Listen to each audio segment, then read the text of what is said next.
Pikit. Huwag mong bubuksan ang mata mo, ha? Please, huwag mong bubuksan ang mata mo. Huwag mong bubuksan. I work hard for this. Open your eyes, basahin mo. Ano? Uy. Sorry ba to? Ano? So, sabi ko sa'yo, pag ito daspan. Ano naman? Ganyan kita kamahal. Ay, hirap boss ah. Iiyak na lang talaga ako. Ah! Umiiyak na rin ako. Bakit? Kasi... Thank you. Thank you. Pagkakabasihan ka. Purple! Oh my God! Sandali!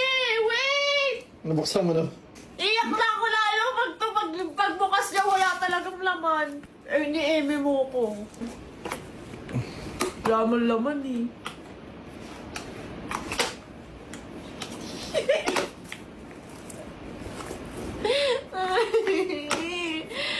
Totoo ba to? Tama naman si On yan. Kailangan mo talaga yan. Thank you. Welcome, ma'am. Daddy, ang ganda purple. Ganda mo. Wait lang, sandali. Lalagyan ko face. Sige. May 17 Pro Max na din, Xiaomi. Naiyak ako talaga. Love you, ma'am. Thank you. Thank you talaga.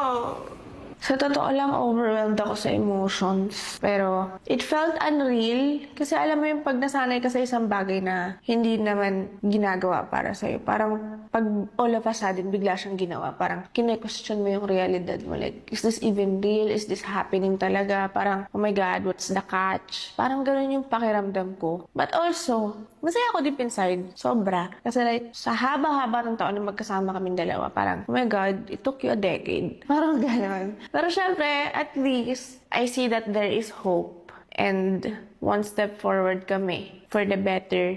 Ayan, sobrang happy ako.